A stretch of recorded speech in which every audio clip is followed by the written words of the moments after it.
लिखना बंद कर दो बेटे, क्या क्या लिख रहे हो तुम, बंद करिए इसको। लास्ट टाइम HIV एड्स चल रहा था। जेनेटिक मटेरियल क्या है बताइए?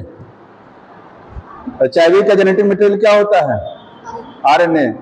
देखिए कितने RNA मॉलिक्यूल्स होते हैं उसमें? 2 RNA मॉलिक्यूल्स। कौन कौन से एंजाइम देखने को मिलते हैं?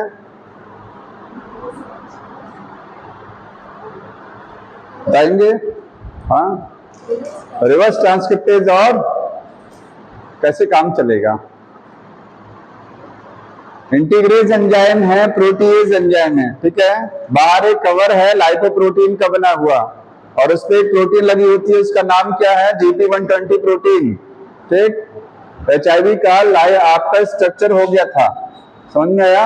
अब अगला जो इसमें समझना है हमको कि HIV का ट्रांसमिशन कैसे होता है, ठीक है।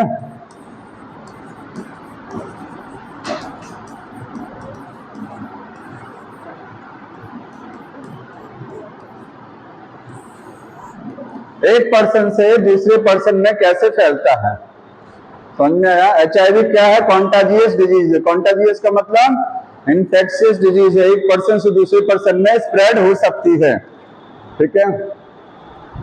तो पहला इसका मेथड है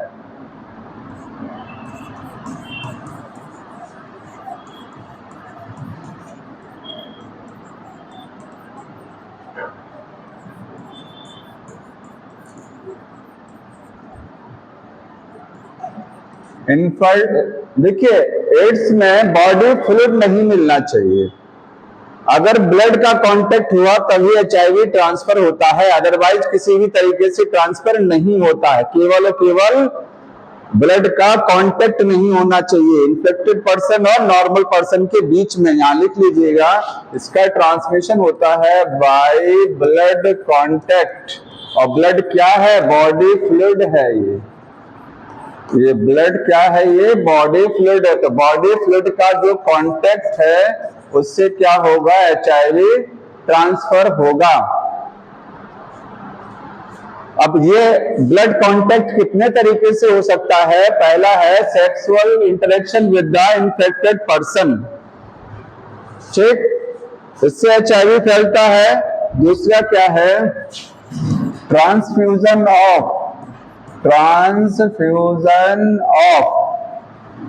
ब्लड, इन्फेक्टेड ब्लड। अगर किसी पर्सन को HIV पॉजिटिव पर्सन का ब्लड दे दिया गया तो उस पर्सन को भी क्या हो सकता है? HIV। इन्फेक्टेड ब्लड ट्रांसफ्यूजन नहीं होना चाहिए, ठीक है। ये दूसरा मेथड है ट्रांसफर होने का। और तीसरा मेथड क्या है? इन्फेक्टेड निडल्स या सिरिंज यूज करने से, ठीक है। यूज ऑफ इन्फेक्टेड निडल्स या सिरिंज,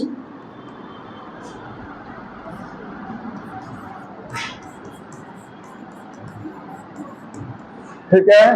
तो अब तो जो निडल्स या सिरिंज आती हैं वो डिस्पोजेबल आती हैं।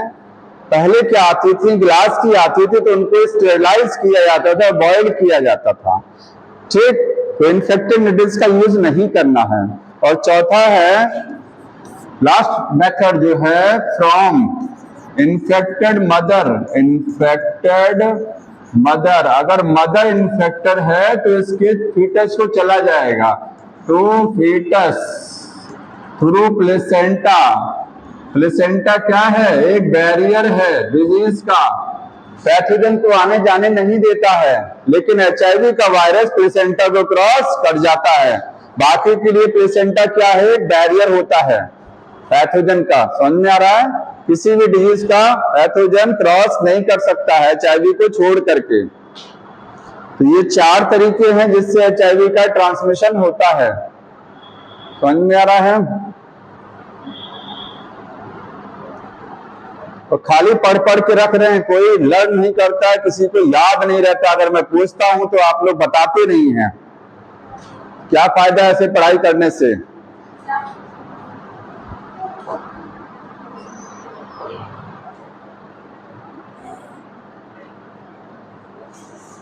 अब आगे का समझना है हमको, कौन से पर्सन ज्यादा रिस्की होते हैं, किसको HIV होने के चांस ज्यादा होते हैं। ठीक है, ये हो गया है। तो आगे लिखेंगे high risk individual, high risk individual या पर्सन्स फॉर HIV, किस पर्सन को HIV होने का चांस ज्यादा होता है। ठीक है, किसमें रिस्क ज्यादा है, हो तो सभी को सकता है लेकिन रिस्क किसमें ज्यादा है, तो पर्सन, देखिए persons having multiple sex partners,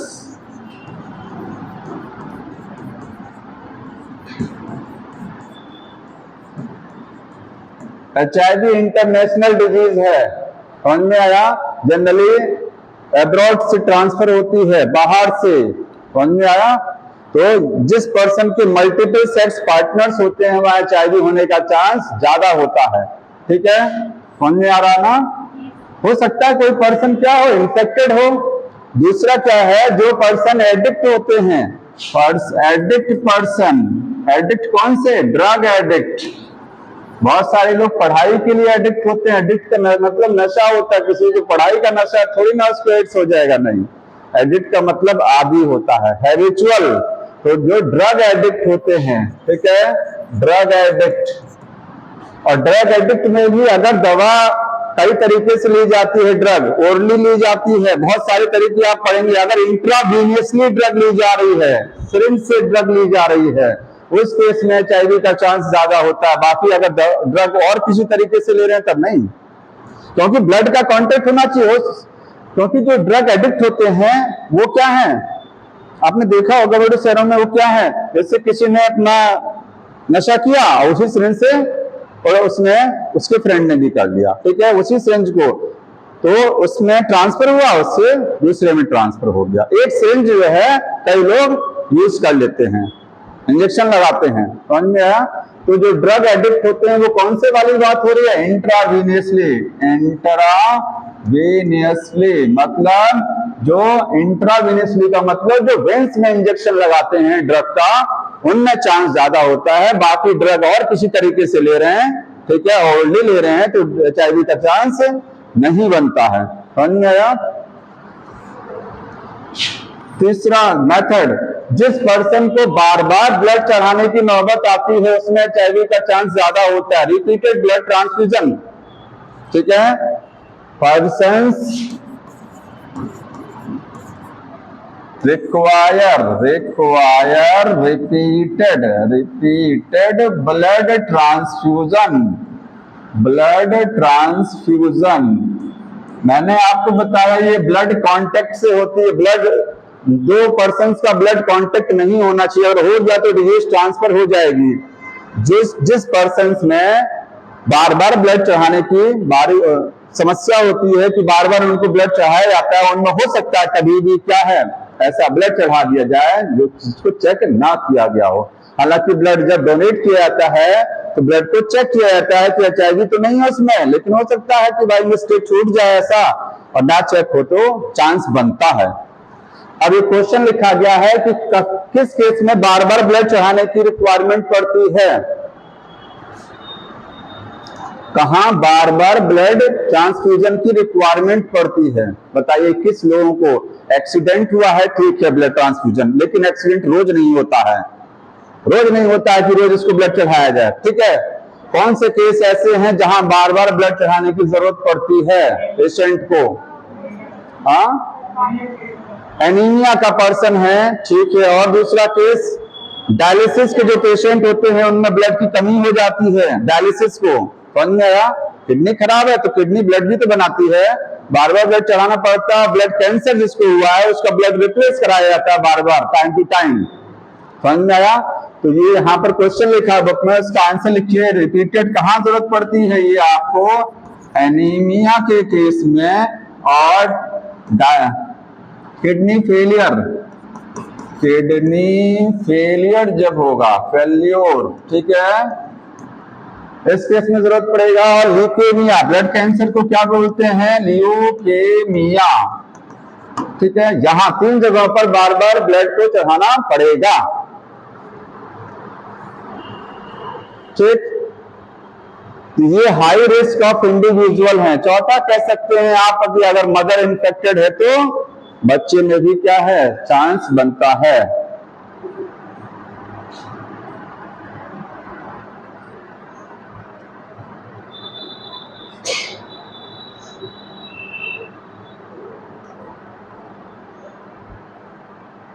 HIV physical contact से नहीं होता, ध्यान रखिए, ठीक है, फिजिकली कांटेक्ट से नहीं होता, सबको पता है, बड़े बड़े एडवर्टाइज किए जाते हैं बसों पर, ठीक है, लिखा रहता है किससे फैलता है और किससे नहीं फैलता है, समझ में आ रहा है। इसीलिए HIV पर्सन्स को आइसोलेट नहीं करना चाहिए, उसको अपने से दूर नहीं रखना चाहिए, उसके साथ सिंपैथी रखनी चाहिए, समझ में आ रहा है। क्योंकि जिसको हो जाती है समस्या वैसे वो जो है अपने आप को खुद ही आइसोलेट कर लेता समाज से, लेकिन समाज को नहीं करना चाहिए उसको, ठीक है।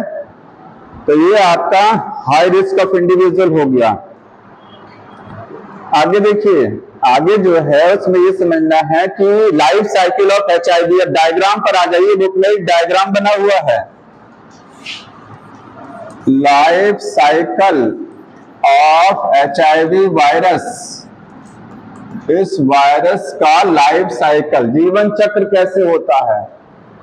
तो HIV का वायरस किस सेल को अटैक करेगा, दो सेल को, मैक्रोफाजेज और टी लिम्फोसाइट। किसको पहले अटैक करेगा, मैक्रोफाजेज को, उसके बाद किसको अटैक करेगा, देन फर्दर टी लिम्फोसाइट को। किस सेल को ज्यादा ब्रेक करता है, तो टी लिम्फोसाइट ज्यादा ब्रेक होती है, मैक्रोफाजेज को ज्यादा ब्रेक नहीं करता है, उसमें वो अपना मल्टीप्लिकेशन करता है या रेस्ट मोड में रहेगा, रिजर्वॉयर है, ठीक है, समझ में आया। अगर खोजना हो कि वायरस कहां मिलेगा किस सेल में, तो रिजर्वॉयर का मतलब मैक्रोफाजेज में मिलेगा देखने को, समझ में आया, क्योंकि टी लिम्फोसाइट तो ब्रेक करती रहती हैं, उसमें नहीं मिलते हैं। तो लाइफ साइकिल में देखिए जैसे ये बनाया गया है, ये वायरस है और वायरस में ये बाहर क्या है, लिपिड का एनवेलप है, यहाँ पर एक प्रोटीन लगी है, प्रोटीन का नाम मैंने आपको बता दिया, कौन सी प्रोटीन है, GP120, ठीक है। इसके बाद में इनसाइड क्या, यहाँ पर एक प्रोटीन का कवर है, ये कौन सी प्रोटीन है, ग्लाइकोप्रोटीन है, और यहाँ पर आपके दो RNA के मॉलिक्यूल, ध्यान रखिए RNA दो ही होते हैं, और 3 तरीके के एंजाइम देखने को मिलेंगे। एंजाइम कौन कौन सा है, रिवर्स ट्रांसक्रिप्टेज है, ठीक है, और इसके बाद में यहाँ पर प्रोटीएज हो गया, ये प्रोटीएज हो गया, और इसके बाद में एक एंजाइम है इंटीग्रेज, ठीक है।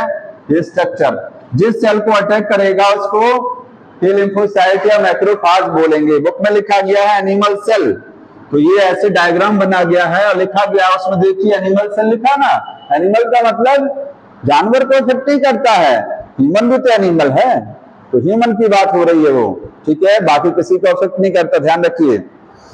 तो ये जब अटैक करेगा, तो जब ये सेल में एंट्री करेगा, तो यहाँ पर सपोज करिए ये क्या हो गया, ये सेल हो गया, ठीक है, और इस सेल के ऊपर कुछ रिसेप्टर लगे होंगे, क्योंकि बिना अगर रिसेप्टर नहीं है तो वायरस कैसे पहचानेगा हमको किस सेल पर अटैक करना है, बॉडी में और किसी सेल को नहीं पकड़ता ना, तो इस पर रिसेप्टर लगा होता है। ये रिसेप्टर कौन पहचानता है, जैसे ये प्रोटीन है GP120, ये CD4 रिसेप्टर है, CD4 रिसेप्टर होते हैं, रिसेप्टर क्या है, प्रोटीन्स होते हैं, ये सारे CD4 पूरे में लगे होते हैं। अब वायरस जब यहाँ अटैच होगा तो ऐसे अटैच करेगा, इसकी ये वाली प्रोटीन जो है और इस रिसेप्टर के साथ क्या है, ऐसे क्लोज कांटेक्ट करेगी, बाइंड करेगी, दोनों के बीच में इंटरेक्शन होगा, ठीक है। इसके बाद अपना ये RNA यहाँ ट्रांसफर कर देगा, तो RNA कहाँ ट्रांसफर हो गया, ये देखिए ये RNA यहाँ आ गया, एक RNA में दिखा रहा हूं, ये RNA ने यहाँ पर ट्रांसफर कर दिया, ठीक। अपने साथ और क्या लेके आएगा, वो सारे एंजाइम लेके आएगा जो अपने अंदर बंद किया है, ठीक है, वो सारे एंजाइम भी इसके अंदर आ जाएंगे। ये देखिए यहाँ एंजाइम आ गए, ये सब एंजाइम इसके पास आ गए, ठीक है। और ये RNA से क्या बनेगा, इससे बनेगा DNA, इससे क्या बनेगा, DNA। इस प्रोसेस का नाम क्या है, रिवर्स ट्रांसक्रिप्शन। एंजाइम किसका यूज होगा, इसका। वायरस जब सेल को अटैक करता है तो सेल की मशीनरी को हाईजैक कर लेता है, मतलब अपने कब्जे में ले लेता है, ठीक है। क्योंकि हाईजैक करने का मतलब क्या है, अंदर जाएगा, अपना मल्टीप्लिकेशन चालू कर देगा, अपना काम, ठीक। बाहर वायरस क्यों नहीं मल्टीप्लाई करता है, बाहर क्यों नहीं कर रहा है, क्योंकि बाहर वो सारे एंजाइम उपलब्ध नहीं है। वायरस को एक होस्ट सेल चाहिए मल्टीप्लाई करने के लिए। वायरस निर्जीव होते हैं, ठीक है, कनेक्टिंग लिंक है। डीएनए बन गया, ये डीएनए किसका है? वायरल डीएनए है, ये वायरल डीएनए है, ठीक है। अब ये डीएनए किसके साथ जुड़ेगा? जैसे ये होस्ट सेल का न्यूक्लियस है यहाँ पर, और ये होस्ट सेल का अपना जीनोम है, ये वायरल डीएनए इसके जीनोम के साथ जुड़ेगा। कैसे जाएगा बताइए? ये तो बंद है ना, अब बताएंगे कैसे यहाँ जाएगा, यहाँ तक ये न्यूक्लियस में कैसे जाएगा? अरे न्यूक्लियस में पोर होते हैं छोटे छोटे, क्या है? पोर है ना, न्यूक्लियर पोर, और न्यूक्लियर पोर से डीएनए इंटर करेगा और जाएगा यहाँ, और इसके डीएनए के साथ क्या हो जाएगा? ये जुड़ जाएगा। ये देखिए इंटीग्रेट कर गया, ठीक है। ये डीएनए आगे मैं लिख रहा हूं, इसको मैं सीधे यहां लिख दे रहा हूं। ये डीएनए क्या होगा? इंटीग्रेट करेगा, integrate with host cell genome, host cell के जीनोम, जीनोम का मतलब डीएनए है यहाँ पर, उसके साथ इंटीग्रेट करेगा। एंजाइम कौन सा लगेगा? इंटीग्रेस। अभी जो एंजाइम था ना, इंटीग्रेस भी लेके आता है, बाई इंटीग्रेस एंजाइम। अब इसने अपना काम आसान कर दिया, अपने डीएनए उसके डीएनए के साथ जोड़ दिया। अब जब ये सेल डिवाइड करेगी, या ये डीएनए क्या है? अब ये डीएनए से डीएनए बनाएगा और डीएनए से आरएनए भी बनाएगा, ठीक है। यहां से डीएनए जो है, इसका डीएनए वायरस का किसके साथ जुड़ा है? होस्ट सेल के डीएनए। ये वायरल डीएनए क्या करेगा? ये बनाएगा आरएनए, ठीक है। ढेर सारे आरएनए बनेंगे, किस प्रोसेस से बनेंगे? ट्रांसक्रिप्शन, ये ट्रांसक्रिप्शन से बनेगा। समझ में आया? ठीक। सेल के अंदर भी आरएनए बनेगा, उसके जो मेन डीएनए है उससे भी आरएनए बनेगा, उससे प्रोटीन बनेगा, लेकिन वायरस अपने भी प्रोटीन बनाएगा यहाँ पर। और इस आरएनए से, अब आरएनए बहुत सारे आरएनए बन चुके हैं, देखिए, ठीक है। कुछ आरएनए से क्या बन जाएगा? कुछ आरएनए से बन जाएगा प्रोटीन। ये कौन सी प्रोटीन है? वायरल प्रोटीन, क्योंकि इसके ये येलो कलर का जो कवर दिख रहा है, इसको बनाने के लिए क्या चाहिए? प्रोटीन चाहिए, ठीक है। और ये बनाने के लिए क्या चाहिए? लिपिड चाहिए, ठीक है। यहाँ प्रोटीन बनेगा। अब नया वायरस रेडी कैसे होगा? ये जो प्रोटीन बनी है और जो कुछ आरएनए पहले से मौजूद हैं, क्योंकि सारे आरएनए प्रोटीन नहीं बना लेते हैं, जितने आरएनए बने सब प्रोटीन नहीं बनाएंगे, कुछ आरएनए क्या है? प्रोटीन में कन्वर्ट हो जाएंगे, प्रोटीन सिंथेसिस। और कुछ आरएनए एसिड बने रहेंगे, और जो आरएनए एसिड बने इनके वो अंदर बंद हो जाएंगे, ये देखिए, ठीक है। मतलब आरएनए इनसाइड चला गया और बाहर क्या बन गया? प्रोटीन का कवर और लिपिड का कवर रेडी हो गया। लिपिड भी बन जाता है भाई, सेल है तो लिपिड भी बनाएगा। और नए न्यू वायरस पार्टिकल रेडी हो गया, ये नए नए वायरस रेडी हो गए, ठीक है। ये न्यू वायरस रेडी। अब जब संख्या ज्यादा हो जाएगी तो इस सेल को क्या करेंगे? लाइसिस करेंगे, लाइसिस, और तोड़ करके क्या करेंगे? फिर दूसरी सेल को, ऐसे ही दूसरी सेल को पकड़ेंगे, उसमें जाके मल्टीप्लाई करेंगे और उस सेल को तोड़ करके बाहर रिलीज हो जाएंगे। अगर यही सेल मैक्रोफाज होती है, वहां पर ये आराम रेस्ट मोड में रहते हैं थोड़ा सा, ठीक है, उस सेल को कम ब्रेक करते हैं। जब मैक्रोफाजेस से निकलेंगे तभी तो टी लिम्फोसाइट पर अटैक करेंगे, तो पहले मैक्रोफाजेस में जाते हैं, ठीक है। इसके बाद वहां पर मल्टीप्लाई किया और निकल करके ये टी लिम्फोसाइट पर अटैक किया, तो टी लिम्फोसाइट की संख्या धीरे धीरे क्या हो जाएगी? घटती चली जाएगी, और पर्सन का इम्यून सिस्टम डेफिशिएंट हो जाएगा, कमजोर हो जाएगा। समझ में आया? ये डायग्राम मत बनाइए, बुक में बना हुआ है। आगे देखेंगे सिम्टम्स क्या है एचआईवी के। सिम्टम्स, तो सिम्टम्स में दो तरीके का सिम्टम होता है। एक शुरुआती दौर के सिम्टम जो पर्सन इग्नोर करता है, ठीक है, और एक सिम्टम ऐसे हैं जो हाईली डेंजरस सिम्टम होते हैं। समझ में आया? तो अर्ली और लेट सिम्टम में कह सकते हैं। अर्ली सिम्टम्स, शुरुआती सिम्टम्स क्या होते हैं?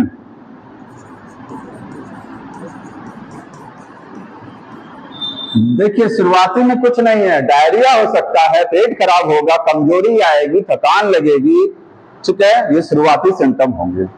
समझ में आ रहा है? शरीर कमजोर होगा, बहुत ज्यादा कमजोर नहीं होगा, अभी कोई विशेष बीमारी नहीं पकड़ेगी। शुरुआत में कोई विशेष बीमारी नहीं पकड़ती, क्योंकि इम्यून सिस्टम बहुत ज्यादा कमजोर नहीं होता है। जब ज्यादा टी लिम्फोसाइट टूटेगा, तब ज्यादा कमजोर होगा, तब बीमारी अटैक करेंगी उस पर। तो शुरुआत में कोई डिजीज नहीं आती है, डायरिया होगा। ठीक है, इसके बाद में टायर्डनेस या वीकनेस होगा, वीकनेस। ठीक, समझ में आया? ये शुरुआती सिम्टम है। और लेट सिम्टम क्या है, जो बाद वाले हैं। लेट सिम्टम्स में जब ज्यादा कंडीशन सीवियर हो जाएगा, खतरनाक हो जाएगा, बहुत ज्यादा टी लिम्फोसाइट टूट गया, तब डिजीज पकड़ना चालू करेगा। और कौन सी डिजीज पकड़ती है, इसमें ध्यान रखना है। एड्स पेशेंट को टीबी ज्यादा पकड़ता है, ट्यूबरक्लोसिस। तो माइकोबैक्टीरियम, ध्यान रखिएगा, माइकोबैक्टीरियम ये क्या है, एक बैक्टीरिया है जिससे टीबी होता है, ट्यूबरक्लोसिस। इसका इन्फेक्शन होगा, कुछ वायरल इन्फेक्शन होगा, कुछ फंगल इन्फेक्शन भी हो सकता है। ठीक है, और साथ में प्रोटोजोआ का भी इन्फेक्शन हो सकता है, प्रोटोजोआ इन्फेक्शन। कौन सा प्रोटोजोआ, ध्यान रखिएगा, टॉक्सिकोप्लाज्मा लिखा गया बुक में, टॉक्सियोप्लाज्मा। तो ये दो नाम आपको ध्यान रखने हैं कि ट्यूबरक्लोसिस का इन्फेक्शन होगा, टीबी का, और टॉक्सिकोप्लाज्मा, टॉक्सिप्लाज्मा स्पेलिंग देख लीजिएगा, इसका इन्फेक्शन होगा। ये प्रोटोजोआ है। बाकी तो और डिजीज अटैक करेगा, लेकिन सबसे ज्यादा कॉमन डिजीज ये होती हैं। ठीक है, तो ये आपके इसमें सिम्टम हो गए। फीवर भी लिखा हुआ है साथ में, अर्ली सिम्टम में आप फीवर भी बढ़ा लीजिए। फीवर तो मोस्ट कॉमन है, सभी में होता है। ठीक है, हाँ।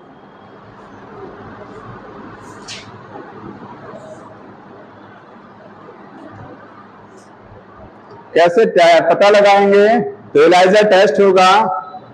ठीक है, डायग्नोसिस कैसे की जाएगी, डायग्नोसिस दो तरीके से डायग्नोसिस की जाती है एड्स की।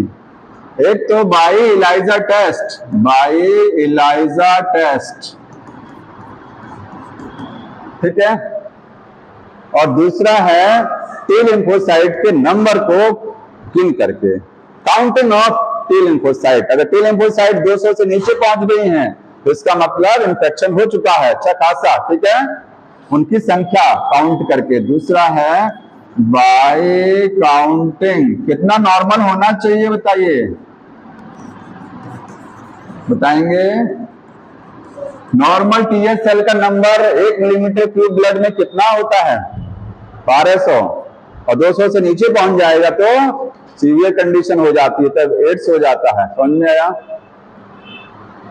इसके लिए ट्रीटमेंट क्या है, तो ट्रीटमेंट में क्या है, एंट्री। देखिए ट्रीटमेंट तो कुछ नहीं है, इसका सही तो होना नहीं है, केवल इसको डिलीट किया जा सकता है कुछ समय तक। ठीक है, ना तो कोई वैक्सीन है ना कुछ ऐसा भी है, परमानेंट ट्रीटमेंट कुछ नहीं है।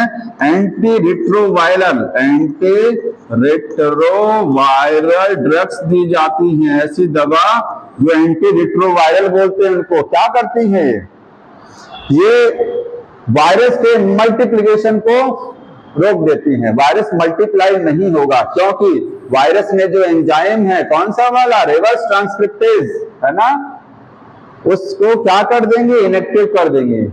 तो वो एंजाइम काम नहीं करेगा तो वायरस में मल्टीप्लिकेशन नहीं होगा, तो सेल डैमेज नहीं होगा। तो ये ड्रग क्या करती हैं, ये प्रिवेंट कराती हैं, प्रिवेंट वायरल मल्टीप्लिकेशन।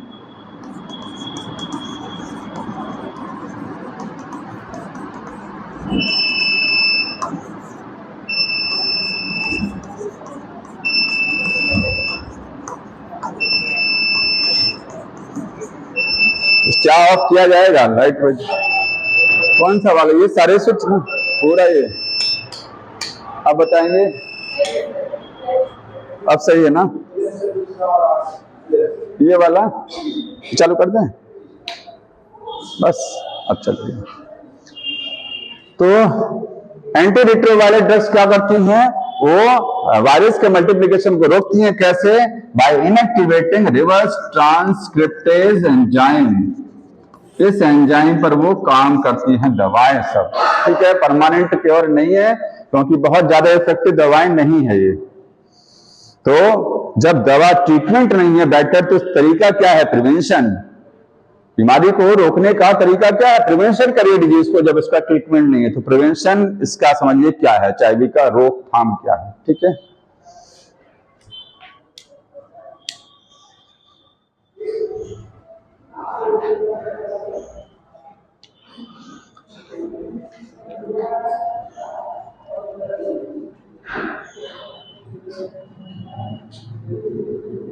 एक लाइन में समझा दे रहा हूं, सबके पास बुक है, बुक से समझ लीजिए थोड़ा सा। लिखा है प्रिवेंशन ऑफ एड्स, बहुत अच्छी चीज लिखी है।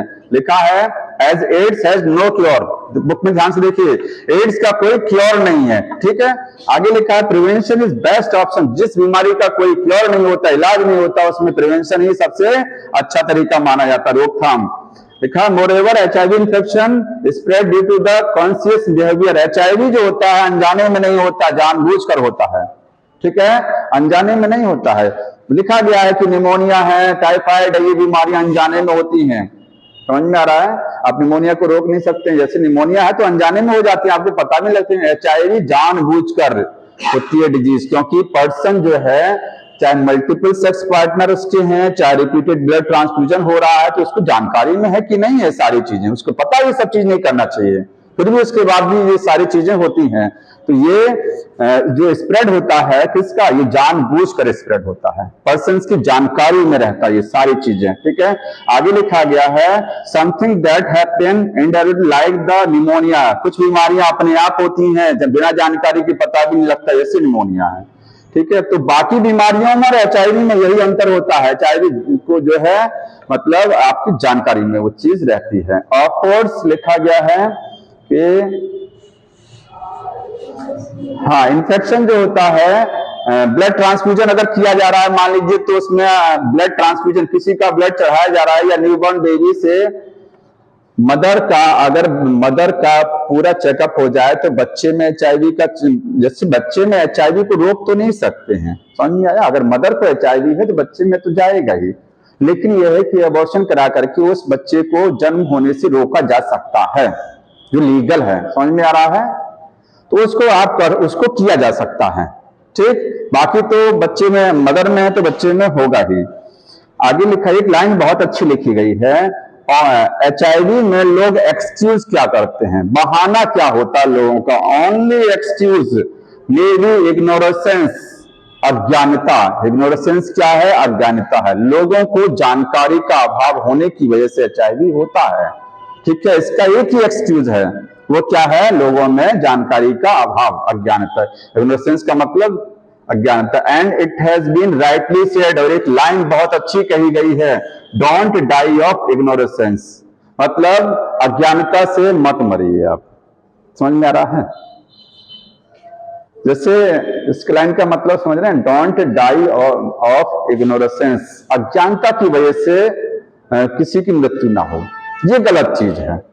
वैसे कोई डाई कर जाए, एक्सीडेंट हो जाए, बीमारी लग जाए, कुछ भी, लेकिन अज्ञानता की वजह से अगर कोई मर गया तो ये सबसे बड़ा खराब चीज मानी जाती है। आपने जानकारी क्यों नहीं लिया पहले? ठीक है, आप इतने अज्ञान क्यों बने रह गए? तो ये गलत चीज है, इसलिए वो लाइन लिखा गया, इसको अंडरलाइन कर लीजिएगा, ये एड्स के बारे में लाइन है। ठीक है, अब देखिए प्रिवेंशन में आगे देखते हैं, प्रिवेंशन कैसे करेंगे। प्रिवेंशन को प्रोफाइलैक्सिस भी बोलते हैं। कुछ एनजीओ हैं, एनजीओ, ठीक है, और एक है नाल्को, NA, national AIDS control organisation, NACO. ठीक है, ये गवर्नमेंट का ऑर्गेनाइजेशन है।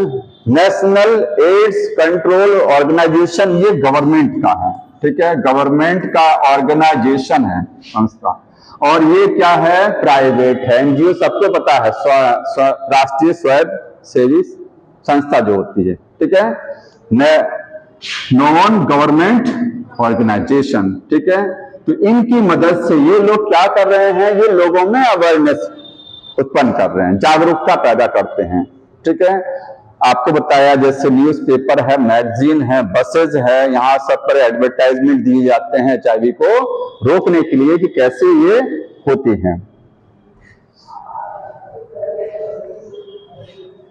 बाकी कैसे रोका जा सकता है? तो जैसे वो फैलता है वही सारी चीजें अवॉइड करा दी जाए तो रुक जाएगा।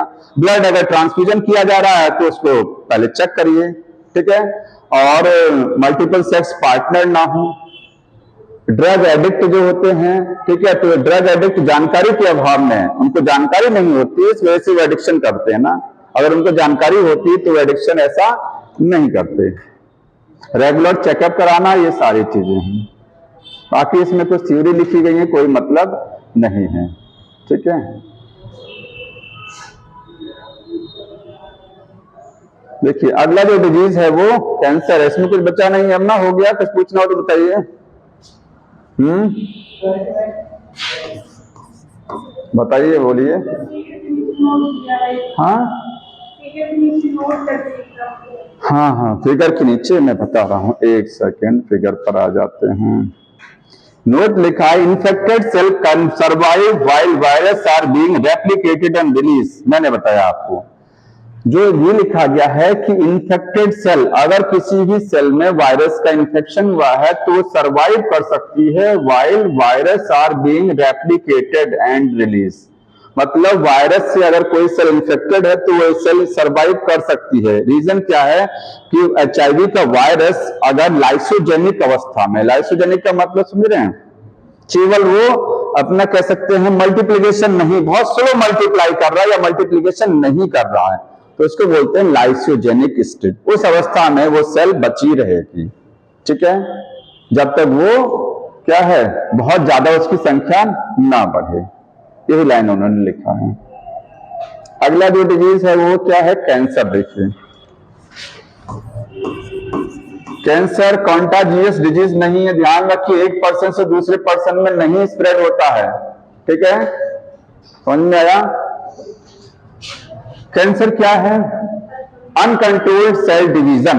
अगर बॉडी में किसी हिस्से में सेल का डिवीजन क्या है, रुकता नहीं है, अनकंट्रोल वे में हो जाता है, उसको तो कैंसर का रूप ले लेता है। लिखिएगा, अनकंट्रोल्ड सेल डिवीजन। बॉडी की किसी भी हिस्से में कैंसर कॉज हो सकता है, ठीक है। तो ये कैंसर का आपका डेफिनेशन है। अब देखिए, इसको समझने के पहले कुछ चीजें जानना जरूरी है। देखिए कि कैंसर जो है, नॉर्मल सेल और कैंसरस सेल में क्या डिफरेंस होता है, ठीक है। तो एक आपके पास नॉर्मल सेल है, ठीक। नॉर्मल सेल में एक प्रॉपर्टी होती है कॉन्टैक्ट इनहिबिशन की, एक प्रॉपर्टी है नॉर्मल सेल में, उसको क्या बोलते हैं, कॉन्टैक्ट इनहिबिशन, इनहिबिशन। ये प्रॉपर्टी आपकी कैंसरस सेल में नहीं होती है, ठीक है। ये प्रॉपर्टी किसमें नहीं है, कैंसर सेल में। क्या है ये कॉन्टैक्ट इनहिबिशन?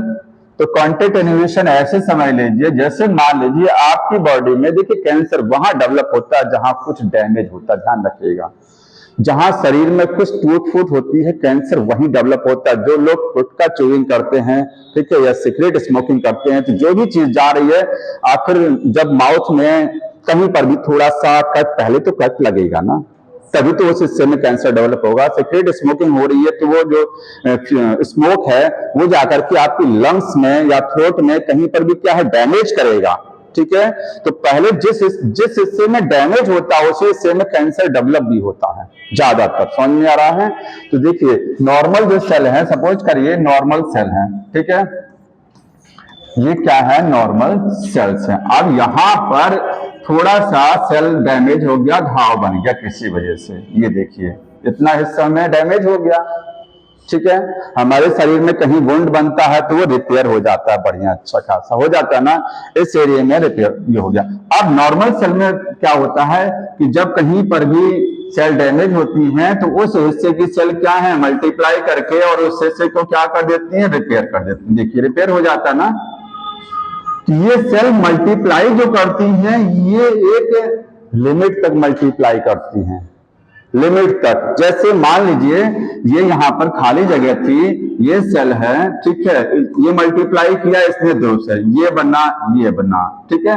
जब एक सेल दूसरी सेल के कांटेक्ट में आ जाती है तो उसका मल्टीप्लिकेशन रुक जाता है। जैसे मान लीजिए ये वाली सेल देख रहे हैं, जब ये सेल चारों तरफ से गिर गया, इसका संपर्क कई सेल से हो गया, हर तरफ से एक क्या है, बाकी सेल से कांटेक्ट में आ गई, तो ये अब मल्टीप्लाई नहीं करेगी, मल्टीप्लिकेशन एक सीमा तक होता है, ऐसा नहीं होता। देखिए जब जगह जितनी भी स्पेस दिखाई दे रहा है, जब वो सारा स्पेस भर जाएगा तो मल्टीप्लिकेशन बंद हो जाएगा। मतलब सेल हर तरफ से क्या है, दूसरे सेल के संपर्क में आ गई हैं, ठीक है, कांटेक्ट में आ गई है, तो सेल डिवीजन इनहिबिट हो जाता है, सेल में ग्रोथ अब नहीं होगा, ठीक है। इसी प्रॉपर्टी को बोलते हैं कांटेक्ट इनहिबिशन, सेल में ग्रोथ होना। क्योंकि सेल जब डिवाइड करेंगे तो जाहिर सी बात है उस हिस्से में ग्रोथ होगी। अब यहाँ सेल डिवाइड बहुत ज्यादा कर जाए तो हिस्सा भी कितना बड़ा हो जाएगा, ठीक है। तो किसी पर्टिकुलर हिस्से में बॉडी के जब सेल डिवाइड करती हैं और ग्रोथ करती हैं, तो जैसे ही एक सेल दूसरी सेल के संपर्क में आती है तो उसमें सेल डिवीजन या ग्रोथ क्या हो जाती है, स्टॉप हो जाती है। इसी को बोलते हैं कांटेक्ट, ठीक है। तो पहले डैमेज होगा तभी तो आगे, ये तो नॉर्मल केस। अब कैंसर सेल में क्या होता है, ये प्रॉपर्टी गायब हो जाती है, नहीं होती है, क्योंकि वहां पर सेल क्या है, एक के ऊपर एक चढ़ती रहती है। लो जी, लगातार डिवाइड कर रही है, लगातार डिवाइड कर रही है, बिना किसी रेस्ट के डिवाइड कर रही है, ट्यूमर बना दिया, अनकंट्रोल्ड वे में रेप्लिकेट कर रही है। क्योंकि नॉर्मल जो सेल होती हैं उनमें सेल डिवीजन, आपने चैप्टर पढ़ा ना, cell division controlled and coordinated way में होता है। कंट्रोल्ड का मतलब एक सीमा तक, और कोऑर्डिनेटेड का मतलब ऐसा नहीं है पहले G1 आएगा, फिर S आएगा, फिर G2 आएगा, तभी M आएगा, एक सीक्वेंस में चलेगा, कोऑर्डिनेटेड वे में चलेगा। और यहां क्या हो जाता है, अनकंट्रोल्ड हो जाता है सेल डिवीजन ही पूरा, ठीक है। तो नॉर्मल सेल में एक खासियत है कांटेक्ट इनहिबिशन की होती है, और इसमें कांटेक्ट इनहिबिशन में लिख लीजिए ये क्या है, सेल डिवीजन, सेल में डिवीजन और सेल में ग्रोथ जो होती है वो क्या हो जाती है, स्टॉप हो जाती है, रुक जाती है, due to contact of cells जब एक दूसरे के संपर्क में आ जाती हैं चारों तरफ से, तो उनमें सेल डिवीजन रुक जाता है। समझ में आया। और दूसरी प्रॉपर्टी क्या है कि नॉर्मल सेल में सेल डिवीजन जो है, ये सब लाइनें लिखी गई हैं, सेल डिवीजन कंट्रोल्ड है, कंट्रोल्ड एंड कोऑर्डिनेटेड होता है, कोऑर्डिनेटेड। जैसे चेक पॉइंट पढ़ा ना, G1S और G2 और M के बीच में चेक पॉइंट, ठीक है। तो ये चेक पॉइंट होते हैं जो रोकते हैं। अगर सेल मान लीजिए डिवाइड कर रही है और सेल में कहीं कोई डिफेक्ट आ गया है तो सेल आगे डिवाइड नहीं करेगी, उसको पहले ही रोक दिया जाएगा, कंट्रोल कर दिया जाएगा। आगे लिखिएगा कैंसरस सेल, कैंसरस, और कैंसरस सेल को नियोप्लास्टिक सेल बोलते हैं, नियोप्लास्टिक सेल। जिस सेल में कैंसर हो जाता है उस सेल को क्या बोलते हैं, नियोप्लास्टिक सेल। कैंसरस सेल में कांटेक्ट इनहिबिशन नहीं होता है, कांटेक्ट इनहिबिशन एब्सेंट होता है, जिस वजह से सेल लगातार डिवाइड करते रहते हैं और ट्यूमर बना देते हैं।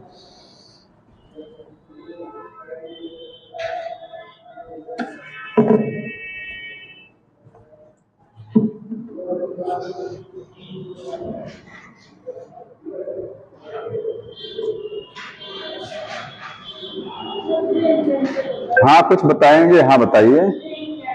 ब्रेन ट्यूमर होता है वो ट्यूमर। एक चीज और समझिए, सारे ट्यूमर कैंसर नहीं होते हैं, ये चीज माइंड में रख लीजिए। हर जगह बॉडी में कहीं ट्यूमर बना है तो कोई जरूरी नहीं है कैंसर का ट्यूमर हो, ठीक है। समझ में आया।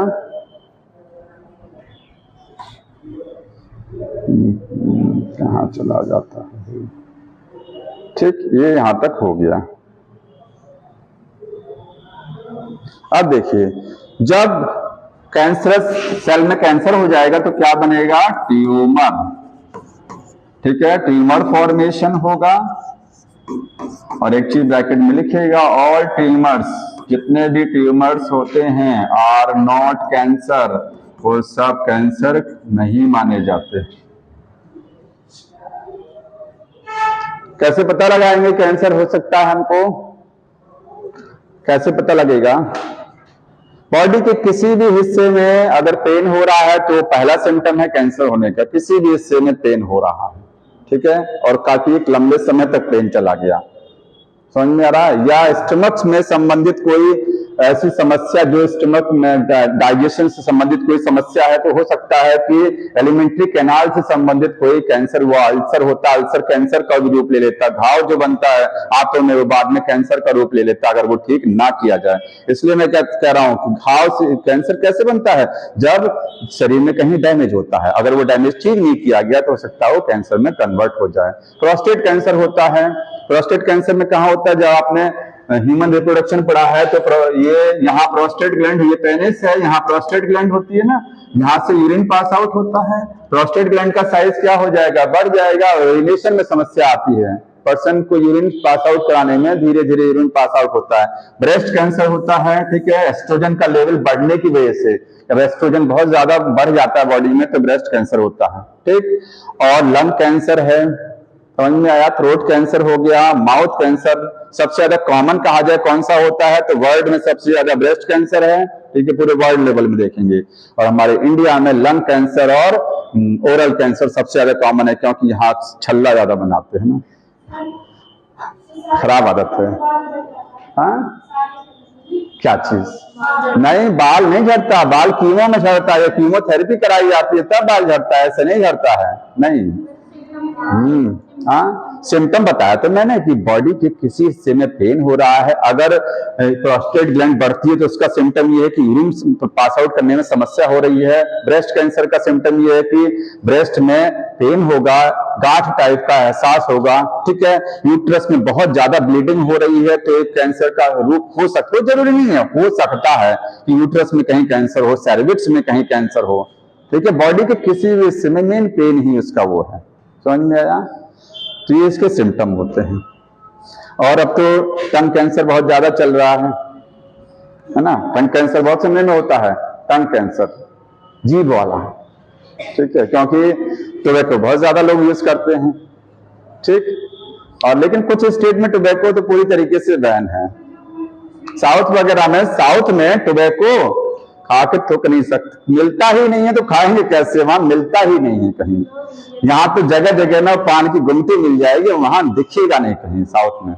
ये सबसे अच्छी बात है और इसकी वजह से बीमारी नहीं होती। आप सोचिए, जब लोग थूकते हैं, ठीक है, गुटखा पान खा करके तो उनकी बॉडी का इन्फेक्शन गया, रोड पर हवा चली, हवा से आपकी नाक में गया, आप इन्फेक्ट हो गए, बिना वजह के हो गए। तो वहां पर साउथ के पर्सन्स बढ़िया होते हैं ना, बॉडी बिल्डर, मूवीज में देखे भी होंगे, ठीक है, अन्ना बोलते हैं उनको, क्या बोलते हैं? अन्ना मलाई। तो बॉडी बिल्डर क्यों है? क्योंकि बीमारियां थोड़ा सा यहाँ कंपेरिजन में वहां कम है, ठीक है, अल्कोहल है, ये सारी चीजें वहां पर बैन है पूरी तरीके से, समझ में आ रहा है?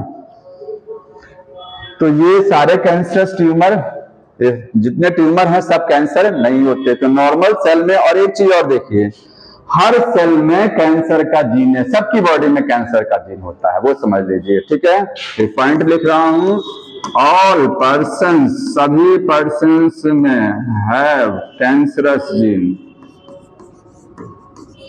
जीन तो सबकी बॉडी में है, ठीक है, लेकिन वो जीन इनएक्टिव है, ठीक है, उसको बोलते हैं प्रोटो ऑन्कोजीन। प्रोटो, देखिए, कैंसर कॉजिंग जीन को बोलते हैं ऑन्कोजीन, और कैंसर की स्टडी को बोलते हैं ऑन्कोलॉजी, ठीक है, लिखिएगा ऑन्कोलॉजी, स्टडी ऑफ कैंसर है ये, ठीक है। और कैंसरस जीन का दूसरा नाम क्या है? ऑन्कोजीन। ऑन्कोजीन, तो ये ऑन्कोजीन जो है ये सुप्तावस्था में रहती है ये, ठीक है, इनएक्टिव फॉर्म में है ये।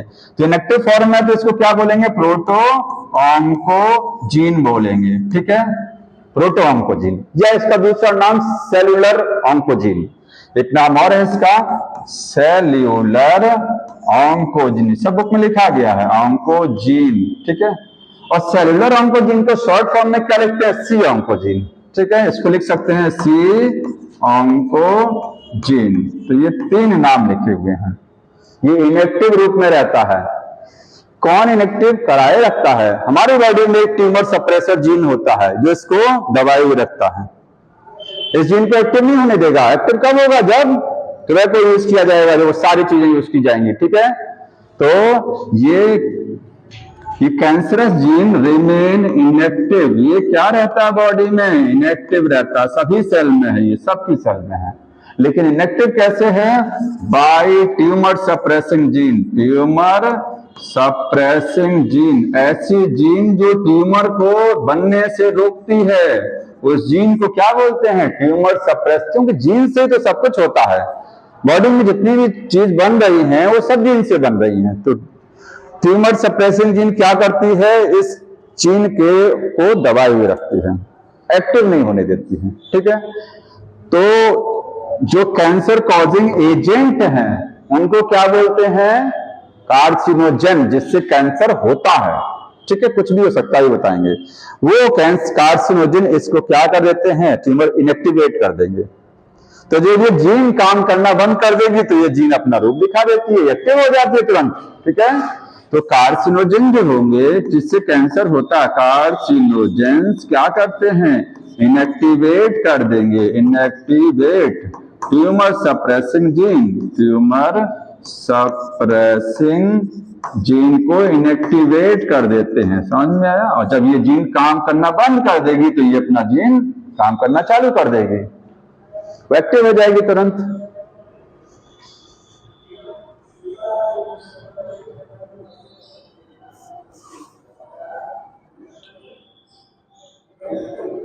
तो कार्सिनोजेन को बोलते हैं ऑन्कोजेंस, इसका दूसरा नाम ऑन्को। बताइए दोनों में क्या डिफरेंस है? यहां पर भी मैंने ऑन्कोजीन्स लिखा है, ये ऑन्कोजेंस है, अंतर है कोई? वो जीन है, ये एजेंट है जिससे कैंसर होता है। स्पेलिंग में डिफरेंस है। ऑन्कोजीन, GENE, लास्ट में ई का डिफरेंस है। वो जीन है, GENE लिखा है, ई लास्ट में, यहाँ ई नहीं है, GEN तक सीमित है ये। ऑन्को GEN और ई लगा देंगे तो जीन हो जाएगा वो। ये कैंसर कॉजिंग एजेंट हैं, इन्हीं को पढ़ना है अब आगे। समझ में आया?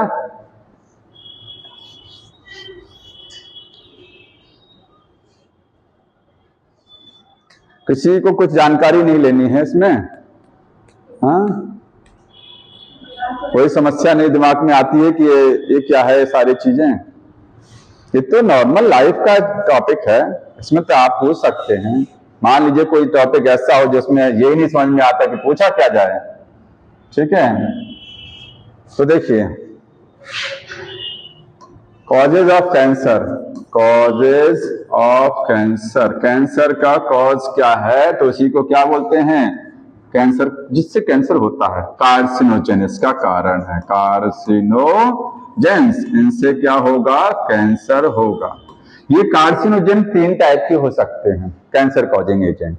ठीक है, ये 3 टाइप के हैं। पहला है फिजिकल एजेंट्स, फिजिकल एजेंट्स।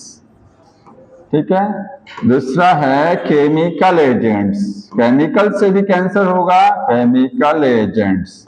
और तीसरा जो है वो बायोलॉजिकल एजेंट्स हैं। याद रखिए, बायोलॉजिकल एजेंट्स मतलब वायरस से भी कैंसर होता है, लेकिन कैंसर स्प्रेड नहीं होगा, ध्यान रखिएगा। कोई जरूरी नहीं है जो डिजीज वायरस से हो रही है फैल ही जाए। वायरस से कैंसर होता तो है लेकिन वो स्प्रेड नहीं होगा। ठीक है, उस पर्सन में होगा खाली। तो फिजिकल एजेंट में कोई बताएगा क्या होता है? इसमें रेज होती हैं, 2 तरीके की रेज हैं। Non ionising radiation, ionising radiation, ऐसा रेडिएशन जो आयोनाइजेशन कराता हो। नॉन आयोनाइजिंग, फिजिक्स में पढ़े होंगे रेडिएशंस। ठीक है, आयोनाइजिंग में कौन कौन सा आएगा? एक्स रेस, गामा रेस, ठीक है, अल्फा बीटा रेस, सारी रेस क्या है? X rays. ज्यादातर एक्स रेस से कैंसर होगा। ठीक है, नॉन आयोनाइजिंग में क्या आएगा? यूवी रेज आती हैं, यूवी रेज। ठीक है, तो ये रेज हैं जो कैंसर, इनसे जानते हैं कौन सा कैंसर होगा? एक्स रेज से स्किन कैंसर। जो रेज हैं वो ज्यादातर कौन सा कैंसर कराएंगी? Skin cancer. अल्ट्रावायलेट कहां से आती है? सन से आ सकती हैं। ठीक है, यूवी रेज। एक्स रेज कहां से आएंगे? अरे एक्सरे कराने गए तो हो सकता है कि एक्सरे अच्छे के लिए गए हैं और पता लगा एक्सरे जो है वो उसको डैमेज कर दिया।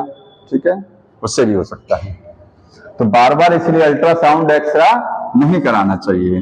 केमिकल एजेंट्स में क्या होगा, कुछ केमिकल्स होते हैं, जैसे टोबैको में एक केमिकल है 3,4-बेंजोपायरीन, एक केमिकल होता है टोबैको के अंदर एक केमिकल है 3,4-बेंजोपायरीन। ये कैंसरस है, इससे कैंसर होता है। सिगरेट की स्मोक में यही होता है 3,4-बेंजोपायरीन। समझ में आया? तो टोबैको में केमिकल है। और बताएंगे केमिकल एजेंट में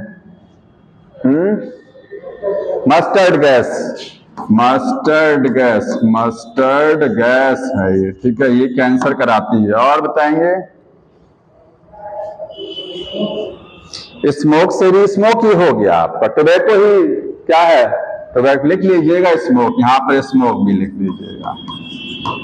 तो ये, और कुछ डाई होती हैं जो कैंसर कराती हैं, ठीक है, कुछ डाइज होती हैं कलर करने वाले जो एजेंट, जिसको डाइज बोलते हैं, वो भी क्या है, कैंसर कराते हैं, ठीक है। बायोलॉजिकल एजेंट्स में क्या आएंगे, वायरस आते हैं, वायरसेस में कौन से वायरस कराते हैं, HSV, हर्पेस सिम्प्लेक्स वायरस इसका नाम है, हर्पेस सिम्प्लेक्स वायरस, इससे कैंसर हो सकता है। और हेपेटाइटिस बी वायरस से भी कैंसर हो सकता है, ठीक है। सबसे ज्यादा खतरनाक डिजीज कौन सी है, हेपेटाइटिस बी, मतलब एड्स से भी ज्यादा खतरनाक है, 100 गुना ज्यादा। ये आपका कॉज हो गया कैंसर का। अब ट्यूमर समझते हैं। ट्यूमर दो तरीके के होते हैं। कैंसर में जो ट्यूमर बनता है वो 2 टाइप के आपके ट्यूमर हैं।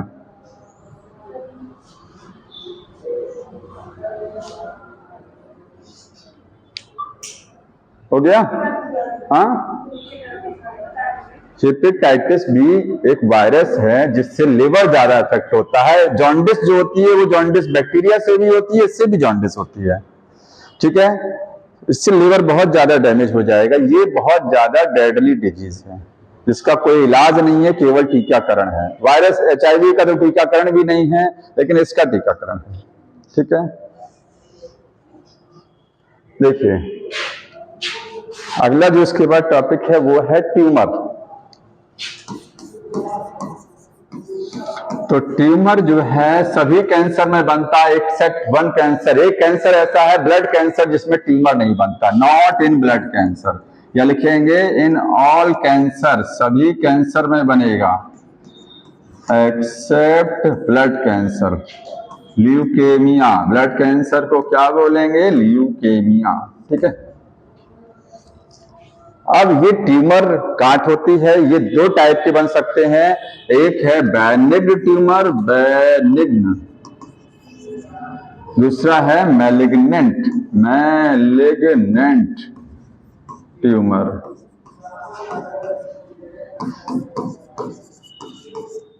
ठीक है, 2 टाइप के ट्यूमर होते हैं, दोनों में डिफरेंस क्या है। बेनिग्न ट्यूमर एक जगह रहता है, केवल फैलता नहीं है, ठीक है।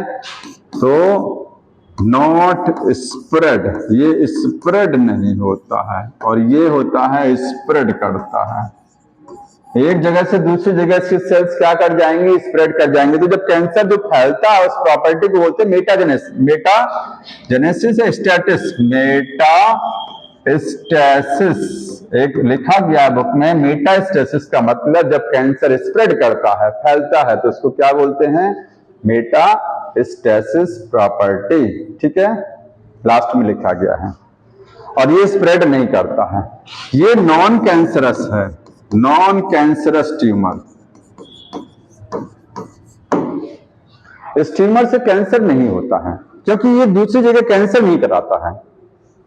इसमें तो हो गया है, लेकिन ये और कहीं कैंसर नहीं कराएगा, और किसी हिस्से में अपना जो है आतंक नहीं फैलाएगा, एक ही जगह रहेगा। नॉन कैंसरस से कहीं और कैंसर नहीं फैलाएगा। लेकिन ये क्या है, ये कैंसरस वाला, ये हर जगह फैलाएगा, ठीक है।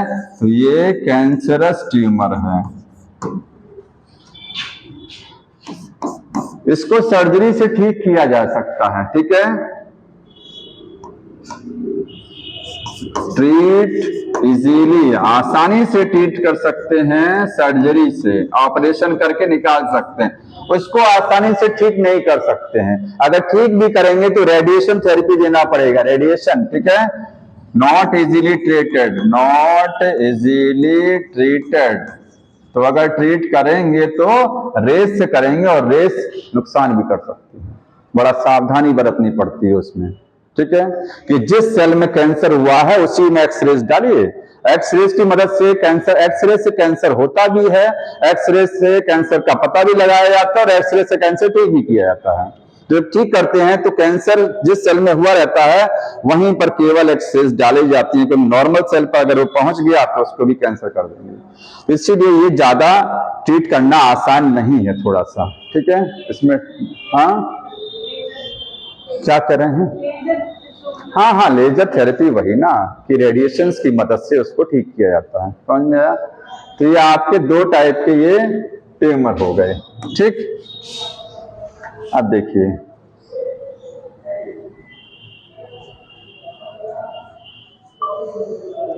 कैंसर के टाइप्स, यहीं पर टाइप्स देख लीजिए कितने टाइप का है, टाइप्स। तो टाइप्स ऑफ कैंसर में देखिए सबसे ज्यादा मिलने वाला कैंसर कौन सा है, कार्सिनोमा, 80%। कार्सिनोमा, कार्सिनोमा कहाँ का कैंसर होता है, एपिथेलियल टिश्यू का, ठीक है। An epithelial tissue, epithelial tissue बताइए कहाँ कहाँ है, कि पूरे हमारी एक्टोडर्म बाहर स्किन में, तो स्किन का कैंसर कार्सिनोमा। और माउथ में कैंसर हो रहा है वो भी कार्सिनोमा, क्योंकि माउथ में जो चीक है उसमें बाहर क्या है, एपिडर्मिस ही तो है, और स्टमक है अंदर क्या है, एपिडर्मिस, ठीक है। इंटेस्टाइन में कहीं हो रहा है तो बाहरी लेयर क्या है, एपिडर्मिस है ना। यूट्रस में हो रहा है वो भी क्या, बाहरी लेयर एपिडर्मिस है। तो सबसे ज्यादा जो कैंसर है वो यही वाला होता है, क्योंकि बाहर भी एपिडर्मल टिश्यू, अंदर भी कैविटीज के अंदर होता है, ठीक है। तो ये आपका मोस्ट कॉमन है, 80% में अकेले है, 80 से 85% में अकेले होता है। एपिथेलियल टिश्यू का मतलब हो गया स्किन, ठीक है। दूसरा है सार्कोमा, सार्कोमा, ठीक है। उसके भी पहले ल्यूकेमिया, ब्लड कैंसर, ठीक है। ल्यूकेमिया, ल्यूकेमिया क्या है, ये ब्लड कैंसर बोलते हैं इसको, ब्लड कैंसर, ठीक। इसका ब्लड कैंसर में जानते हैं क्या चीज बढ़ती है, डब्ल्यूबीसी बढ़ती है। क्या बढ़ता है, डब्ल्यूबीसी का काउंट बहुत ज्यादा बढ़ जाएगा, एक्सेसिव बढ़ जाएगा। और तीसरा है सार्कोमा, सार्कोमा कहाँ का कैंसर है, ये कनेक्टिव टिश्यू का है, ठीक है। बोन्स में कैंसर हो रहा है, ब्लड में, हालांकि ब्लड को, ब्लड भी एक कनेक्टिव टिश्यू है लेकिन ब्लड को अलग कर दिया गया है। ब्लड भी एक कनेक्टिव टिश्यू है लेकिन ब्लड को अलग से पढ़ते हैं ल्यूकेमिया, ठीक है, वो भी कनेक्टिव है। तो सार्कोमा का मतलब कैंसर कहाँ होगा, इन कनेक्टिव टिश्यू। और कनेक्टिव टिश्यू का मतलब क्या है, यहां पर बोन हो गया, मसल्स हो गया, बोन में और मसल्स में कैंसर हो रहा है, तो ये बहुत रेयर होता है, ये सब बहुत कम होते हैं, ठीक है।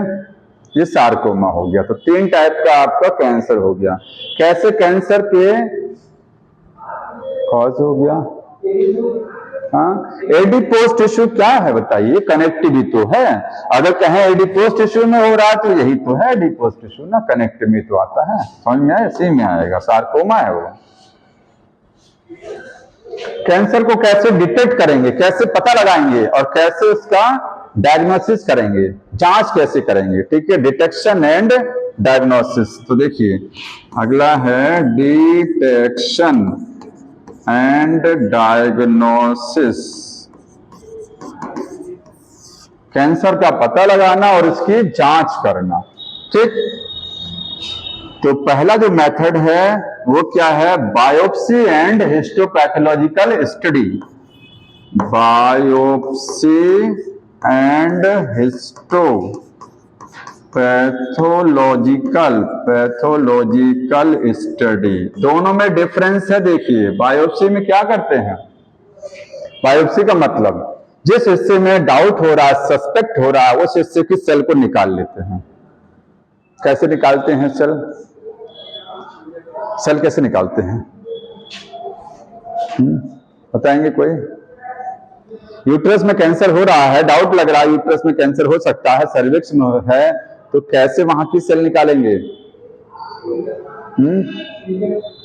वो इंस्ट्रूमेंट होता है डॉक्टर्स के पास, उसको एंट्री कराएंगे और थोड़ा सा वहां से सेल खुरच लेंगे। चीक में कैंसर, माउथ में है तो माउथ की सेल्स को यहाँ से ऐसे खींच लिया जाएगा, ठीक है, तो सेल्स को निकाल लेते हैं। या अगर मान लीजिए इंटेस्टाइन में कहीं चेक करना है तो इंस्ट्रूमेंट की मदद से इंटेस्टाइन में भेजेंगे और वहां से सेल्स को निकाल लेंगे, ठीक है। तो बायोप्सी वही है कि सस्पेक्टेड पार्ट की सेल को आइसोलेट करना और माइक्रोस्कोप में उसको मतलब उसका सेक्शन काटना। जैसे जिस पार्ट में कैंसर है सेल या टिश्यू निकालो, उसका पतला सेक्शन भी काटते हैं, टिश्यू निकाल करके उसको, जैसे आपने एनाटॉमी में पढ़ा ना, रूट और स्टेम का टेस्ट काटते हैं ना, स्लाइस, ऐसे ही टिश्यू की स्लाइस बनाते हैं, तो इसी को बोलते हैं बायोप्सी, ठीक है। और हिस्टोपैथोलॉजिकल का मतलब फिर उसकी माइक्रोस्कोप में अध्ययन करेंगे, वो है हिस्टोपैथोलॉजिकल स्टडी, ठीक। तो सस्पेक्टेड पार्ट से या टिश्यूज को आइसोलेट करना और उसका सेक्शन बनाना बायोप्सी है, और उसको माइक्रोस्कोप में स्टडी करना वो है हिस्टोपैथोलॉजिकल स्टडी। तो बायोप्सी में क्या करते हैं, यहां पर सस्पेक्टेड टिश्यू का क्या करते हैं, थिन सेक्शन बनाते हैं, ठीक है, स्लाइस बनाते हैं आइसोलेट करके। और हिस्टोपैथोलॉजिकल में ऑब्जर्वेशन होगा, ऑब्जर्वेशन अंडर माइक्रोस्कोप, माइक्रोस्कोप में उसको देखेंगे, ठीक, ये हो गया। दूसरा देखिए, सेकंड है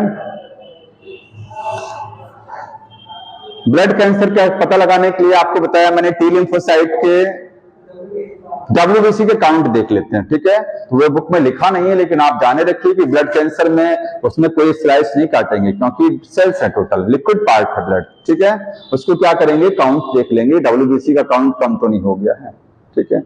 और दूसरा तरीका क्या है, एक्सरेज। अब देखिए जितनी भी रेडिएशन है, ठीक है, आयोनाइजिंग और नॉन आयोनाइजिंग, तो एक्सरेज की मदद लेंगे। एक्सरेज से क्या है, एक्सरेज डाल करके, मतलब इसको कहेंगे रेडिएशन थेरेपी। मैं अगर इसको लिखूं तो क्या है दूसरा तरीका, रेडिएशन थेरेपी।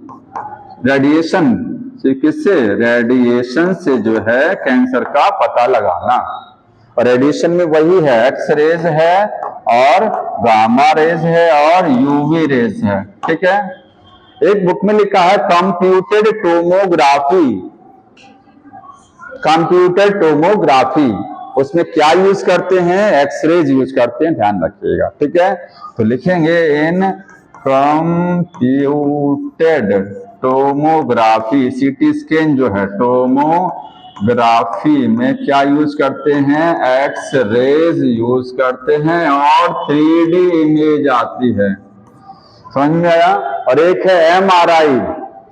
तो MRI क्या है, MRI, इसमें नॉन आयनाइजिंग रेडिएशंस यूज किए जाते हैं या फिर मैग्नेटिक फील्ड है।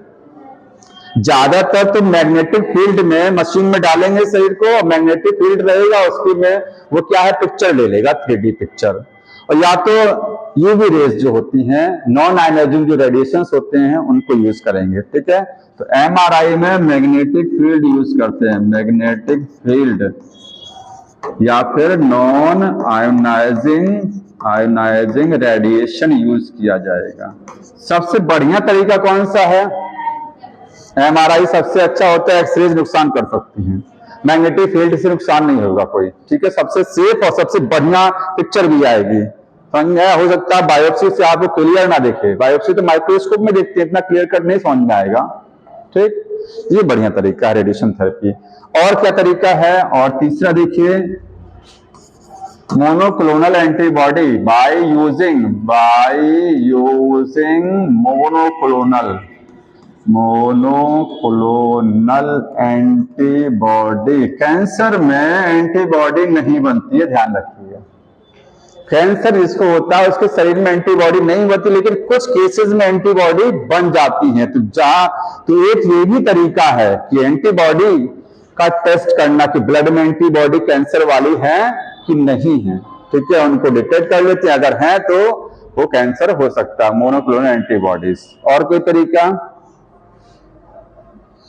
तो इससे देखिए, इससे कौन सा कैंसर पता लगाएंगे? अगर कैंसर वायरस से हो रहा है, समझ में आया?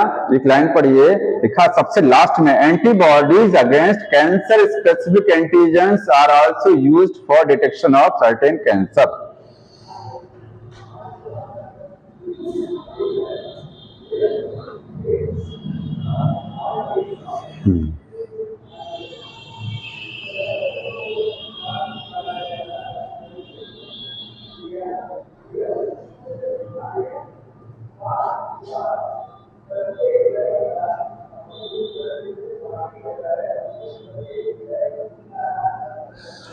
अच्छा, ट्रीटमेंट आगे है, तीन ही है इसमें, तीन ही मेथड है। अगला कौन सा है? ट्रीटमेंट।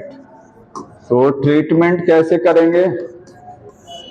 पहला है वही सेम चीज, रेडिएशन से ट्रीट करेंगे, ठीक है, रेडिएशन थेरेपी।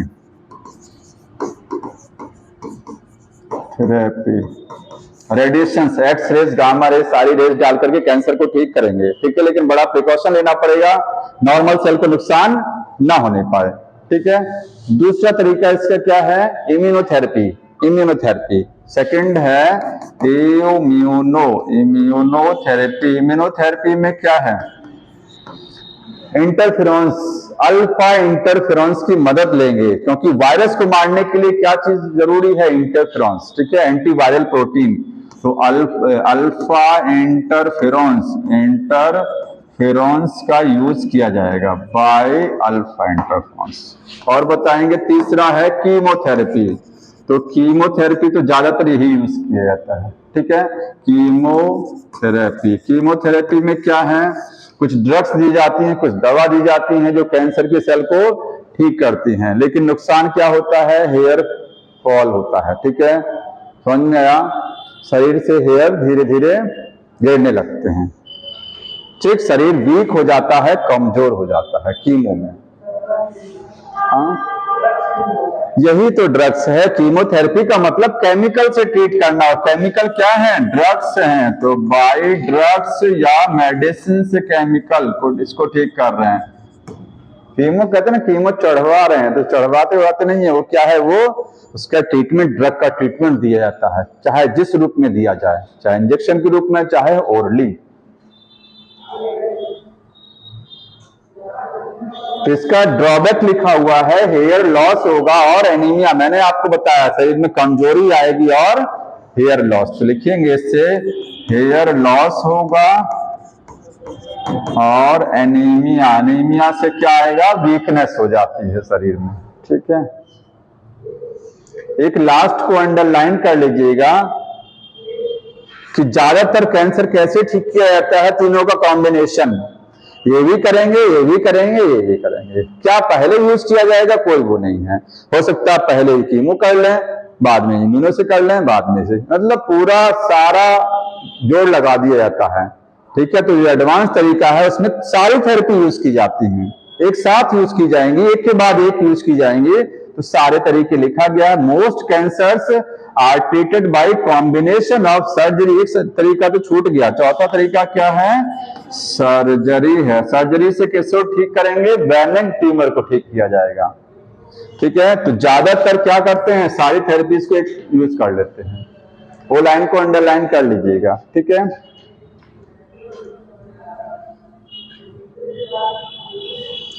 ये आपका हो गया कैंसर।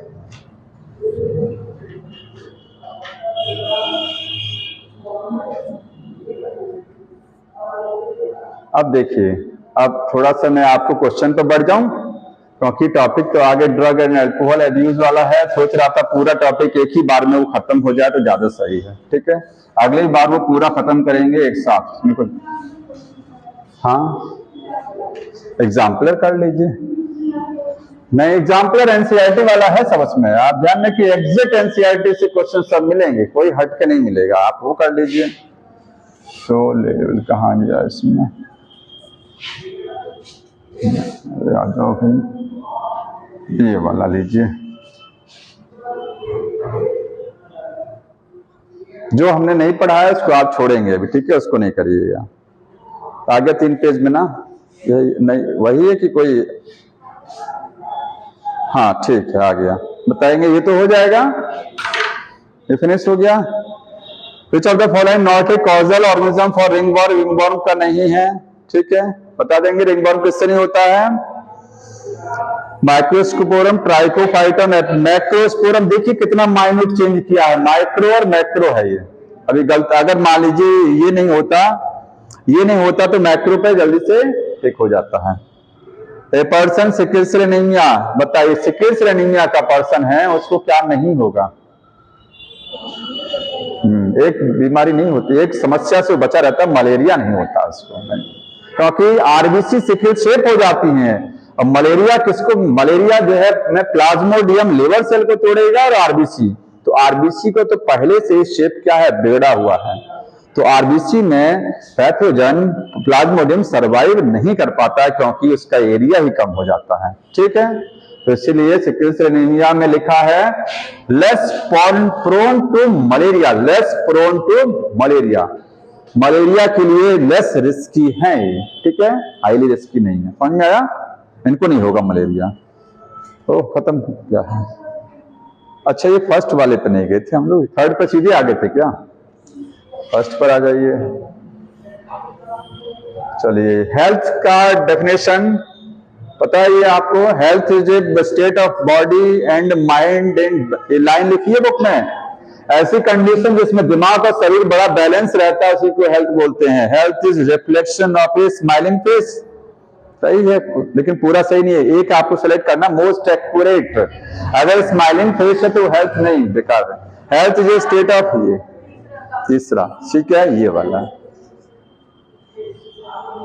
लेकिन आज के समय क्या है, ये वाला, जिसके पास पैसा वो हेल्दी ना, क्यों, सब कुछ खरीद लेगा, क्यों।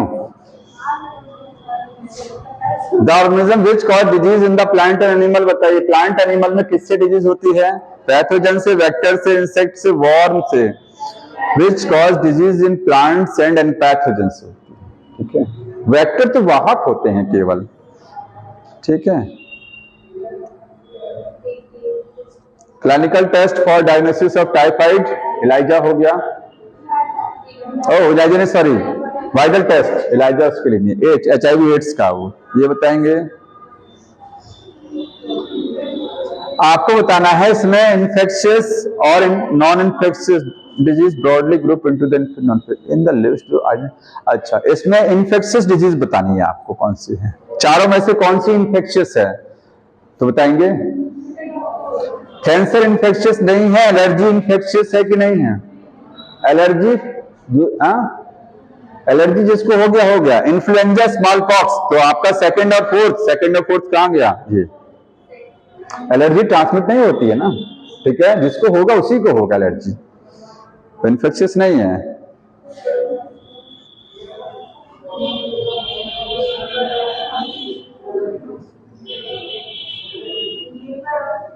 Sporozoid that cause infection when a female anopheles mosquito bite a human being, और स्पोरोजॉइड कहाँ इकट्ठे होते हैं, जब कोई मॉस्किटो बाइट करता है किसी पर्सन को, तो स्पोरोजॉइड उसकी बॉडी में कहाँ इकट्ठे, लेवर में इकट्ठे होते हैं, लेवर सेल, लेवर, आरबीसी, सैलिवरी ग्लैंड, गट, नहीं लेवर।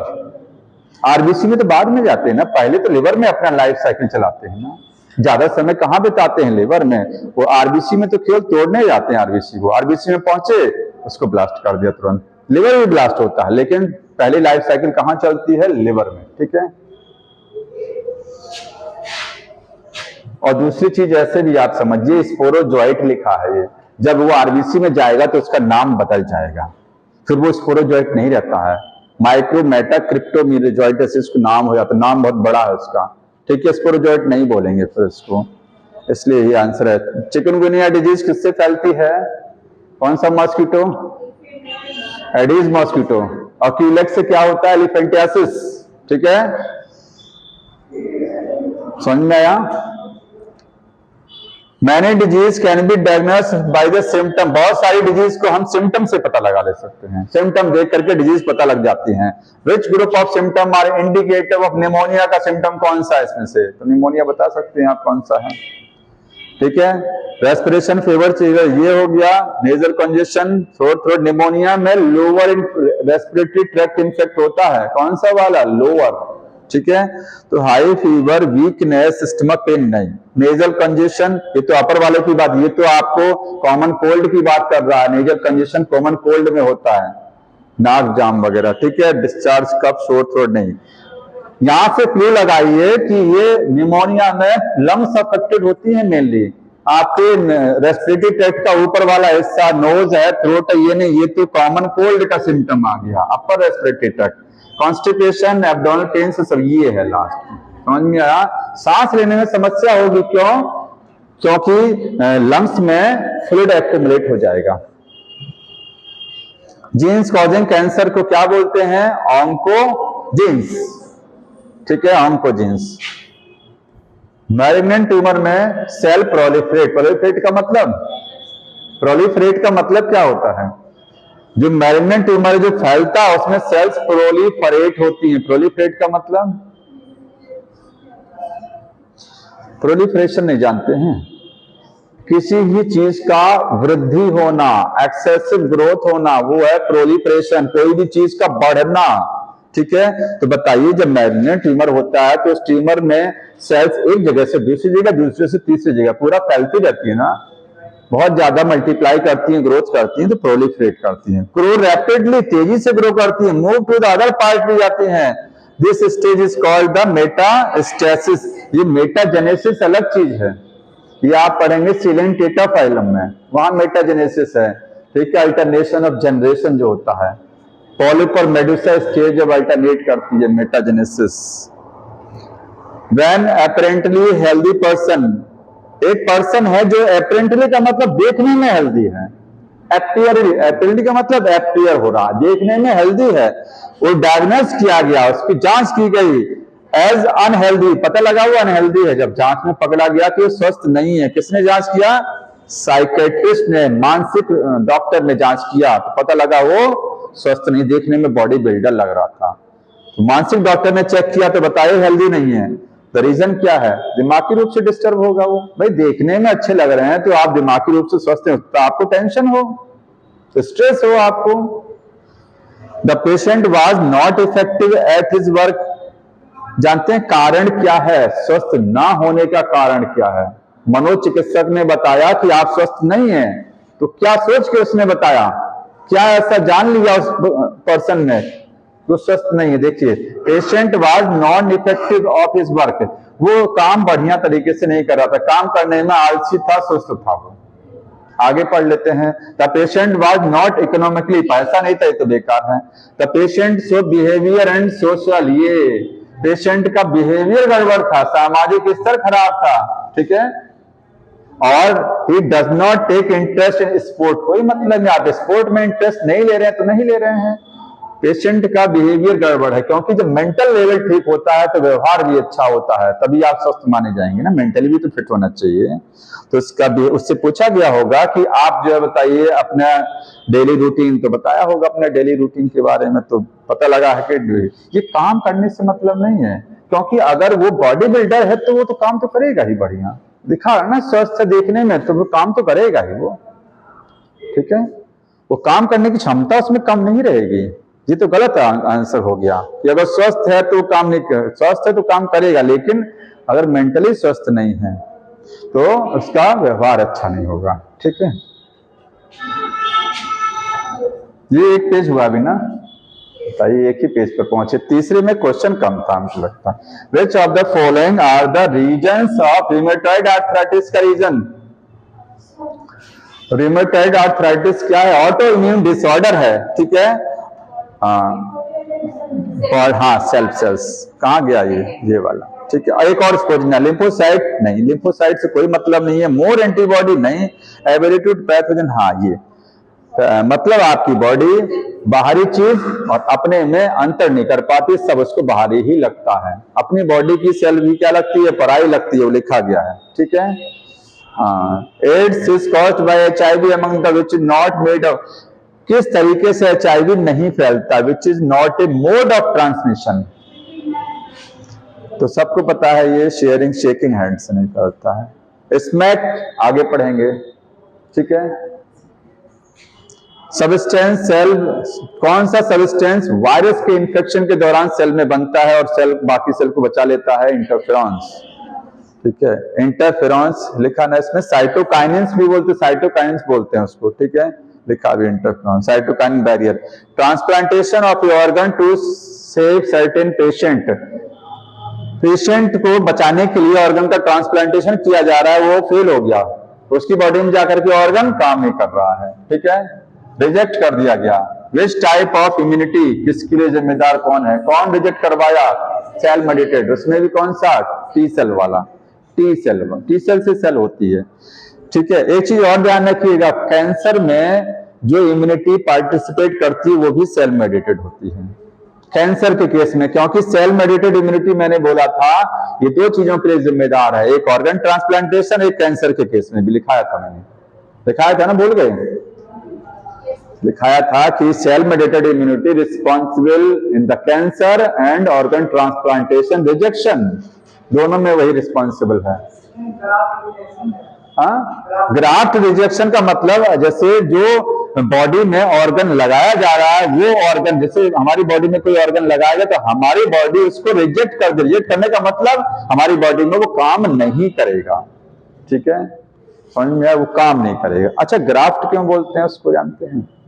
आपने कहा ग्राफ्ट, तो ग्राफ्ट जानते हैं क्या? जब कटिंग लगाई जाती, कटिंग लेयरिंग ग्राफ्टिंग समझे, एक पेड़ है उसके ऊपर दूसरे पेड़ का तना लाके सेट कर दिया गया तो ग्राफ्टिंग है ना। अब दूसरे का ऑर्गन हमारी बॉडी में ले जाके सेट कर रहे हैं तो ग्राफ्ट ही तो कर रहे हैं, नहीं कर रहे हैं, वो भी तो ग्राफ्टिंग ही है। कोई ऑर्गन लगाना वो ग्राफ्टिंग है, तो उस ग्राफ्टिंग को रिजेक्ट कर देता है बॉडी, ठीक है। Cell mediated insurance. Antibody, patient cholesterol में कौन सी एंटीबॉडी होती है?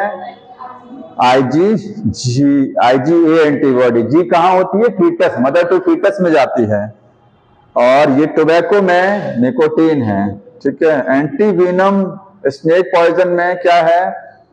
जो एंटीवीनम दवा होती है स्नेक पॉइजन के अगेंस्ट में दी जाती है, उसमें क्या होता है बताएंगे? Constants antigen antibody complex antibodies enzyme, क्या होते हैं उसमें? हाँ, जैसे वीनम बनाता है जहर, जहर क्या होता है? प्रोटीन होता है।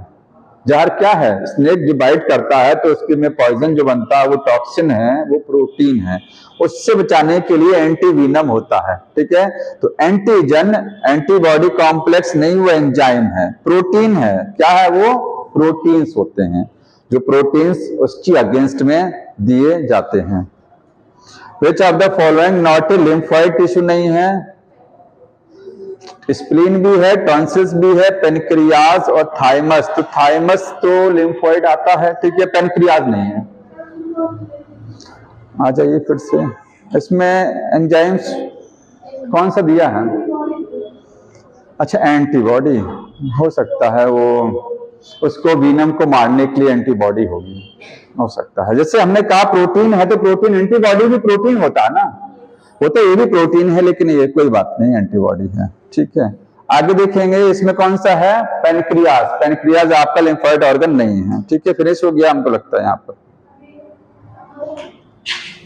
आधी और विच of the following glands large size, कौन सी ग्लैंड का साइज बर्थ पर बड़ा होता है, धीरे धीरे छोटा होता जाता है? तो आपका थाइमस। थाइमस को एक नाम और बोलते हैं, जब मैंने आपको एंडोक्राइन सिस्टम बता रहे थे, थॉर्न ऑफ इम्यूनिटी, इम्यूनिटी का सिंहासन, याद आ रहा है ना? इम्यूनिटी का सिंहासन। अगर मान लीजिए ये इस ग्लैंड का साइज किसी पर्सन की बॉडी में बढ़िया है तो इम्यूनिटी बहुत अच्छी है, ठीक है। फिनिश हो गया। और बताएंगे कोई? तीसरा हो गया ये। क्या करें, फिर से बोलिए। फोर्थ पेज इसमें, अच्छा उस वाले का ना, हाँ, तो मैंने कोई बात नहीं, अगली बार इसका जैसे फोर्थ पेज की बात नहीं है, उसमें भी बहुत सारे क्वेश्चन छोड़े गए थे, वो ड्रग वाला, तो कल हम ड्रग वाला कंप्लीट करा देंगे और सारा क्वेश्चन हो जाएगा, ठीक।